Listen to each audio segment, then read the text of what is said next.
Assalamualaikum warahmatullahi wabarakatuh. Dan salam sejahtera untuk kita semua. Jika kita seorang penggemar bersepeda, maka kita mungkin pernah bersepeda menanjak. Bahkan mungkin sering. Ada yang ketagihan bersepeda menanjak, walaupun setiap melintasi tanjakan hanya ada kelelahan dan nyeri. Tetapi seperti tobat sambal, udah tahu sulit, tetap saja diulangi lagi. Atau kita bersepeda di tanjakan karena terjebak oleh rombongan. Kita tidak mengenal rute bersepeda yang akan dilalui, dan di tengah perjalanan, rombongan memasuki suatu lembah. Awalnya senang, bisa bersepeda di turunan. Tetapi kita harus mendaki tanjakan curam untuk melanjutkan perjalanan. Mau balik kanan, juga harus mendaki. Mau lanjut, juga harus mendaki. Jadi hati-hatilah bila ada yang mengajak ke Citra Green Dago Bandung.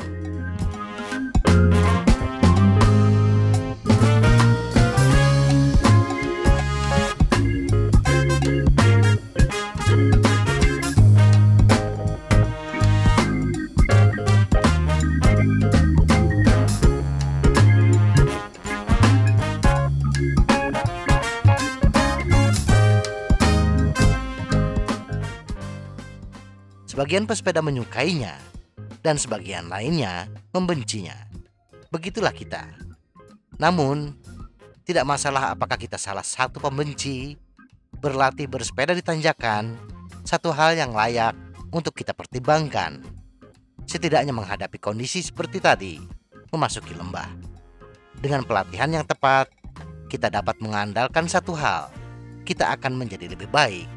Akibatnya, apa yang dulu kita benci, kita belajar untuk mentolerir dan berpotensi belajar untuk mencintai. Berikut ini beberapa hal yang perlu kita ketahui agar bersepeda di tanjakan tidak terlalu menyiksa kita. 1. Temukan cadence pendakian pilihan kita. Ini cukup mudah dilakukan bila dibantu cyclokomputer atau monitor detak jantung. Setelah pemanasan, kayu pedal ditanjakan dengan konsisten yang membutuhkan setidaknya 10 menit untuk mendaki. 10 menit di sini kita bagi menjadi 3 sesi, masing-masing 3 menit. Awalnya, mengayuh 3 menit pertama dengan cadence, giring, dan kecepatan khas kita untuk pendakian ini.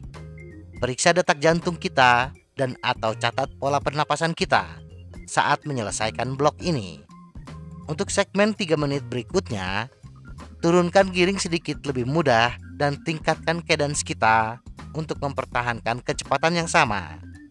Kemungkinan besar kita akan melihat detak jantung dan pernafasan berubah pada menit pertama bersepeda, tetapi dapat berlanjut selama durasi 3 menit. Apakah detak jantung kita lebih tinggi atau lebih rendah? Apakah kita bernafas lebih berat atau lebih mudah?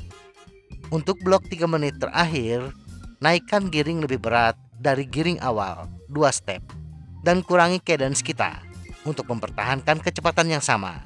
Sekali lagi, catat detak jantung dan pola pernapasan kita selama percobaan 3 menit.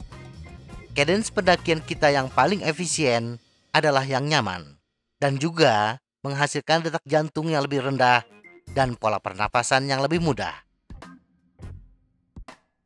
2. Latih kekuatan otot. Bagi banyak pesepeda, kekuatan kaki yang tidak memadai adalah faktor pembatas kecepatan dalam kemampuan mendaki mereka. Untuk mengatasi hambatan ini, lakukan interval bersepeda di tanjakan dengan giring yang sedikit lebih berat dari biasanya.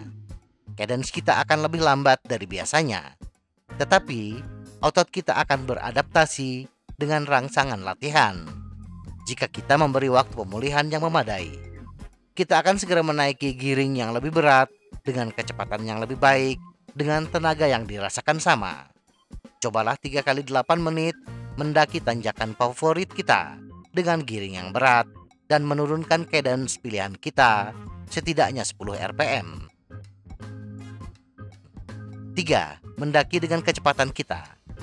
Satu hal yang saya pelajari selama bertahun-tahun bersepeda di tanjakan daerah Bandung Timur, adalah bahwa kita harus mendaki sesuai kecepatan kita, bukan kecepatan orang lain. Mencoba mengikuti seseorang yang bersepeda dengan kecepatan sedikit lebih dari yang kita rasa nyaman akan menghasilkan ledakan yang tak terelakkan sebelum kita mendaki tanjakan. Setelah kita siap, sesuaikan kecepatan kita, rilekskan tubuh bagian atas, dan fokuslah pada pergantian yang mulus. 4. Latih kelebihan dan pemulihan dalam pelatihan. Tantang dirimu sendiri. Di perbukitan favorit kita, gunakan latihan interval sebagai mode untuk mendapatkan kecepatan dan kekuatan. Temukan tanjakan dengan tanjakan yang relatif konsisten yang membutuhkan waktu sekitar 15 hingga 20 menit untuk mendaki. Dengan asumsi kecepatan normal kita adalah 20 km per jam, coba lakukan 2 hingga 3 upaya 10 menit di tanjakan tersebut dengan kecepatan 22 km per jam. Atau tingkatkan kecepatan rata-rata 15 hingga 20 menit lebih cepat atau 1 hingga 2 km per jam untuk selang waktu setengah durasi pendakian. Pulihkan saat turun, total sekitar 5 hingga 8 menit dengan memanfaatkan beban berlebih, pemulihan, dan kemajuan dalam latihan kita. Pada akhirnya, kita akan meningkatkan kecepatan pendakian rata-rata. 5. Bahan bakar. Di sini, di Bandung, ada beberapa tanjakan yang epik untuk ditaklukkan. Ada yang bisa kita selesaikan dalam waktu beberapa menit, sementara yang lain membutuhkan waktu berjam-jam. Bukan rahasia lagi bahwa mendaki membutuhkan lebih banyak energi daripada bersepeda di jalan datar atau menuruni bukit. Akibatnya, pencernaan bisa terganggu saat kita bekerja terlalu keras. Ingatlah untuk mengisi bahan bakar dalam 15 hingga 20 menit menjelang pendakian dan konsumsi sekitar 30 hingga 60 gram karbohidrat per jam. Tetapi harus diingat, konsumsi makanan dengan karbohidrat sederhana. Konsumsi karbohidrat setiap 20 hingga 30 menit dengan kombinasi gel energi, minuman karbohidrat, atau makanan yang kita tahu dapat ditoleransi perut kita saat bekerja pada intensitas tinggi. Makanan yang kaya karbohidrat tapi dalam volume yang kecil seperti pisang, kurma, dan lain-lain. Untuk beberapa tanjakan curam dan panjang, gunakan campuran minuman dan gel sebagai bahan bakar saat mendaki. 6. Atur kecepatan kita. Kelola pengeluaran energi kita untuk pendakian yang lebih lama dengan menabung untuk tanjakan yang lebih curam. Pacu sepeda agak cepat selama beberapa menit sebelum mencapai bagian tanjakan yang paling curam untuk mendapatkan momentum yang bagus. Strategi ini membutuhkan pengenalan medan yang bagus. Kita tahu di mana puncak kecuraman dan pada bagian mana kita bisa memacu sepeda dengan kencang. Bila jalur bersepeda tersebut baru, sebaiknya kumpulkan data yang cukup untuk rute tersebut. 7. Jangan berkecil hati dengan kemajuan kita. Meskipun ada campur tangan genetik untuk meningkatkan kinerja pesepeda, kabar baiknya adalah kita semua akan meningkat dengan pelatihan yang tepat. Kita mungkin bukan peserta Tour de France atau Olimpiade, tetapi kita pasti akan bangga dengan kecepatan dan kebugaran baru kita. Ingatlah, mendaki itu bersepeda. Itulah yang mendefinisikan olahraga kita dan memungkinkan kita menerima semua yang ditawarkan pegunungan. Mencintai atau membenci mereka, pegunungan itu tidak akan kemana-mana.